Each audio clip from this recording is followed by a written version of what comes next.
નમસ્કાર, ઉજાસ ટીવીમાં હું પંકજ આપનું સ્વાગત કરું છું। આજના તારીખ 23મી જુલાઈ અને ગુરુવારના અમેરિકાના મુખ્ય સમાચારની વાત કરીએ તો અમેરિકામાં તમામ ડોક્યુમેન્ટ હોવા છતાં ભારતીયોને હેરાન કરવામાં આવી રહ્યા છે। ભારતીય યુવકને ઝડપી લેવામાં આવ્યો છે। આઈસના એજન્ટો દ્વારા પકડી લેવામાં આવ્યો છે। તેના પર જે આરોપ મૂકવામાં આવ્યા છે તેની વિગતે વાત કરીશું। આ ઉપરાંતના સમાચારમાં જોઈએ તો અમેરિકામાં એકલા રહીને ભણતા વિદ્યાર્થીઓએ બોધપાઠ લેવા જેવો કિસ્સો સામે આવ્યો છે। 200 દિવસ પહેલા એકલા ફરવા નીકળેલો પીએચડીનો વિદ્યાર્થી ગુમ થઈ ગયો છે, જે હજુ સુધી મળ્યો નથી, જેથી ભારતમાં રહેતા પરિવારજનો ચિંતિત છે। તેની વિગતે વાત કરીશું। ઉપરાંતના સમાચારમાં જોઈએ તો અમેરિકામાં એક ગુજરાતીએ મેદાન માર્યું છે, રાજકારણમાં ડંકો વગાડી દીધો છે।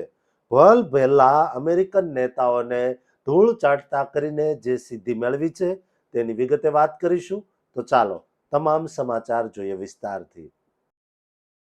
અમેરિકાના ટ્રાન્સપોર્ટેશન અને ટ્રકિંગ વ્યવસાય સાથે જોડાયેલા આપણા ભારતીય અને ગુજરાતી ડ્રાઈવરોના હોશ ઉડી જાય તેવા જુલાઈ 2026ના સૌથી મોટા ચોંકાવનારા સમાચાર સામે આવ્યા છે, જેના લીધે પ્રવાસી સમાજની અંદર ભારે ફફડાટ અને ચિંતાનો માહોલ વ્યાપી ગયો છે। કાનૂની પોલીસ અહેવાલો અને કોર્ટના કાગળો મુજબ અમેરિકાના કેલિફોર્નિયા રાજ્યના ફ્રેસ્નો શહેરમાં રહેતા 31 વર્ષના ભારતીય નાગરિક અને સેમી ટ્રક ડ્રાઈવર દીપક કુમારની ઇન્ડિયાના રાજ્યમાંથી હાઈવે પરથી ધરપકડ કરી લેવામાં આવી છે। આ 31 વર્ષના ડ્રાઈવર દીપક કુમાર વિરુદ્ધ જાપાન દેશની અતિશય પ્રખ્યાત કંપની મિશિબિશી મટીરિયલ્સ કોર્પોરેશનના માલિકીના અત્યંત કિંમતી ટંગસ્ટન ઓક્સાઇડ પાવડરના તોતિંગ જથ્થાની ગેરકાયદે ચોરી કરવાના અને તેનું પરિવહન કરવાના બહુ જ ગંભીર આરોપો સાબિત થયા છે। પોલીસ રિપોર્ટ અનુસાર આ ચોરાયેલી ઔદ્યોગિક સામગ્રીની કાયદેસર કિંમત 28,57,500 અમેરિકન ડોલર એટલે કે ભારતીય રૂપિયા પ્રમાણે 25 કરોડ રૂપિયાથી વધુ થાય છે। આ અત્યંત કિંમતી ટંગસ્ટન પાવડરનો ઉપયોગ લશ્કરી દારૂગોળો, સિરામિક્સ, હાઈટેક લેઝર, ઓપ્ટિકલ સાધનો અને ખાસ ગ્લાસ કોટિંગ્સ બનાવવા માટે થાય છે।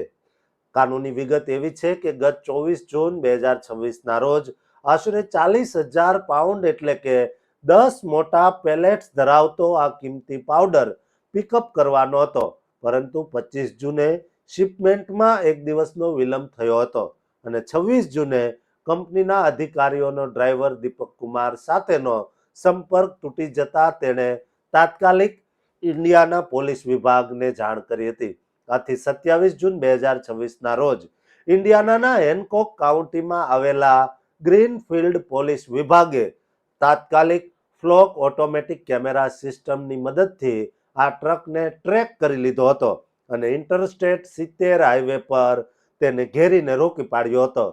સત્તાવાર તપાસ દરમિયાન ટ્રકની અંદરથી પૂરા 25 કરોડ રૂપિયાની કિંમતી ચોરાયેલો જથ્થો સહી સલામત મળી આવ્યો હતો। પોલીસે દીપક કુમારની સ્થળ પરથી જ ધરપકડ કરી લીધી હતી। અટકાયત સમયે દીપક કુમારે અધિકારીઓને 3 જુદા જુદા આઈડી દસ્તાવેજો બતાવ્યા હતા, જેમાં એક અમાન્ય વર્ક વિઝા, ન્યુયોર્ક રાજ્યનું એક બોગસ નકલી લાયસન્સ અને કેલિફોર્નિયા રાજ્યનું કમર્શિયલ ડ્રાઇવિંગ લાયસન્સ સામેલ હતું। કાનૂની તપાસમાં ખુલાસો થયો છે કે દીપક કુમાર અમેરિકામાં અનડોક્યુમેન્ટેડ ઇમિગ્રન્ટ હોવા છતાં તેની પાસે વર્ક પરમિટ એટલે કે EADના જોરે કેલિફોર્નિયાનું કાયદેસર લાયસન્સ હતું। આ ધરપકડ પછી તેની સામે ચોરીના ગંભીર કેસો નોંધીને તેની કેલિફોર્નિયાના મેકફાર્લેન્ડ ખાતે ટ્રાન્સફર કરાયો છે, જ્યાં તે હાલમાં USISના જેલ કસ્ટડીમાં પુરાયેલો છે। આ કિસ્સાથી અમેરિકામાં લાયસન્સ નીતિ પર મોટો રાજકીય સંગ્રામ છેડાયો છે। દોસ્તો, અમેરિકામાં ડોક્યુમેન્ટ હોવા છતાં પણ હવે ધરપકડ થઈ રહી છે, જેથી ખાસ ધ્યાન રાખવું દરેક ભારતીય અને ગુજરાતીએ જરૂર છે। માટે આ વિડીયો તમામ લોકોને શેર કરજો અને આ ચેનલને સબસ્ક્રાઇબ કરવાનું ચૂકતા નહીં।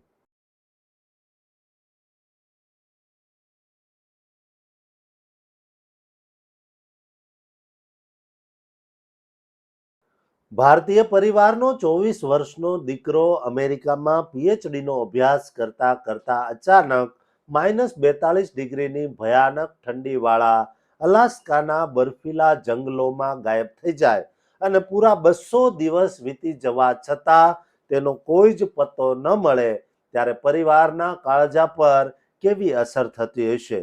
આ અતિશય ચોંકાવનારા રહસ્યમય મિસિંગ કેસ પાછળના સસ્પેન્સનું સાચું સત્ય જાણીને તમારા હોશ ઉડી જશે. આજના આધુનિક યુગમાં વિદેશમાં વસતા વિદ્યાર્થીઓની સુરક્ષા સામે બહુ મોટા સવાલો ઊભા થયા છે. સત્તાવાર અહેવાલો અનુસાર મૂળ ભારતના આંધ્રપ્રદેશ રાજ્યનો વતની અને અમેરિકાના ટેક્સાસના હ્યુસ્ટનમાં રહીને પીએચડીની ડિગ્રી મેળવી રહેલો 24 વર્ષનો તેજસ્વી ભારતીય વિદ્યાર્થી હરિકૃષ્ણા રેડ્ડી કરાસાની અચાનક વિદેશની ધરતી પરથી ગાયબ થઈ ગયો છે. આજે તેની ગુમશુદગીને પૂરા 200થી વધુ દિવસો વીતી જવા છતાં તેનો કોઈ જ પત્તો મળ્યો નથી, જેના કારણે અમેરિકામાં વસતા ભારતીય સમાજ અને પ્રવાસીઓમાં ભારે ચિંતાનો માહોલ વ્યાપી ગયો છે. પ્રાપ્ત માહિતી મુજબ હરિકૃષ્ણા ડિસેમ્બર 2025ના અંતમાં એકલો જ અલાસ્કા રાજ્યની સોલો ટ્રીપ પર ગયો હતો, જ્યાં તે 22 ડિસેમ્બર 2025ના રોજ સૌથી પહેલા ગંભીર હવામાન વચ્ચે ફેરબેન્ક્સ એરપોર્ટ પર પહોંચ્યો હતો. તે પછી તે ડેનાલી નેશનલ પાર્ક નજીકના હિલી વિસ્તારમાં ગયો હતો અને ત્યાં આવેલી ઓરારા ડેનાલી લોજમાં રોકાયો હતો. હરિએ 29 ડિસેમ્બરે વતનમાં રહેતા પરિવાર સાથે છેલ્લી વાર વાત કરી હતી અને 30 ડિસેમ્બરે તેના એક મિત્ર સાથે સંપર્ક થયો હતો. તપાસ અધિકારીઓ અને અલાસ્કા સ્ટેટ ટ્રુપર્સના જણાવ્યા મુજબ 31 ડિસેમ્બર 2025ના રોજ હરી કરાસાની આ લોજ પરથી એકલો જ ચાલીને બહાર નીકળ્યો જોવા મળ્યો હતો, પરંતુ તે પછી તે ક્યારેય પાછો ફર્યો નહીં. જ્યારે નક્કી કરાયેલા સમયપત્રક મુજબ તે ટેક્સાસ પરત ન પહોંચ્યો ત્યારે તેની કાયદેસરની ગુમશુદગીની ફરિયાદ નોંધાવવામાં આવી હતી. સમય વીતતો ગયો હોવા છતાં અને પોલીસ એજન્સીઓ દ્વારા મોટી શોધખોળ ચલાવાઈ હોવા છતાં હરીનો કોઈ પુરાવો કે સંકેત મળી શક્યો નથી. પોલીસે હજુ સુધી કોઈ મોટો ગુનાહિત કાવતરાનો દાવો કર્યો નથી, પણ કેસ આજે પણ ખુલ્લો જ રખાયો છે. હરી સ્વભાવે અત્યંત શાંત, અભ્યાસમાં ધ્યાન આપનારો અને એડવેન્ચર કે સાહસિક પ્રવાસો ન કરનારો યુવાન હતો. તેથી તે અચાનક અલાસ્કાના આંતરિક વિસ્તારોમાં જ્યાં તાપમાન -42 ડિગ્રી ફેરનહેઇટ સુધી સાવ થીજી જતું હોય ત્યાં શા માટે ગયો તે મોટો પ્રશ્ન છે. આ ઉપરાંત તેની ગાયબ થવાની તારીખો આસપાસ એક લિફ્ટ ટેક્સી ટ્રાન્ઝેક્શન અને ક્રેડિટ કાર્ડ વિવાદના રિપોર્ટ્સ પણ સામે આવ્યા છે, જેના લીધે અનેક આશંકાઓ અને ચર્ચાઓ જાગી છે. હવે 200 દિવસ પૂરા થતા જ સોશિયલ મીડિયા પર એનઆરઆઈ અડ્ડા ઇન્સ્ટાગ્રામ પેજ દ્વારા ખાસ જાગૃતિ અભિયાન શરૂ કરાયું છે અને મિડ ડે મિશિગન નામના ટ્રુ ક્રાઇમ શોમાં પણ આ રહસ્યમય કિસ્સો ફરી બતાવવામાં આવ્યો છે, જેથી નવી વિગતો મળી શકે.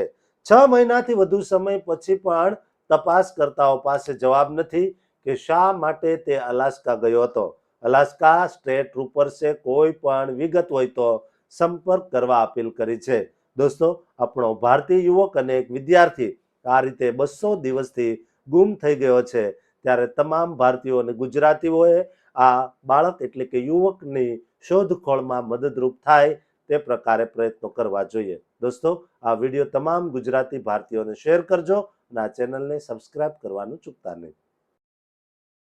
અમેરિકાની ધરતી પર માત્ર 28,000 ઘરોના દરવાજા ખટખટાવીને જનતાના દિલ જીતનારો એક ગુજરાતી મૂળનો ઇમરજન્સી ડોક્ટર રાતોરાત યુએસ કોંગ્રેસની ચૂંટણીમાં મોટો ઇતિહાસ રચી દે અને અમેરિકન રાજકારણના અતિ શક્તિશાળી નેતાઓને ધૂળ ચાટતા કરીને સમગ્ર દેશનું ધ્યાન પોતાના તરફ ખેંચી લે, ત્યારે વિશ્વભરમાં વસતા આપણા ગુજરાતીઓના દિલમાં કેવો અનોખો ગર્વ અને રોમાંચ વ્યાપી જતો હશે. આ અતિશય ચોંકાવનારા રાજકીય વિજય પાછળનું સાચું સત્ય જાણીને તમારા હોશ ચોક્કસ ઉડી જશે, જે આજના આધુનિક યુગમાં વિદેશી રાજકારણમાં આપણા લોકોના પ્રચંડ દબદબા અને રાજકીય સમર્થન સામે બહુ જ મોટો ગૌરવપૂર્ણ કાનૂની વિજય રજૂ કરે છે.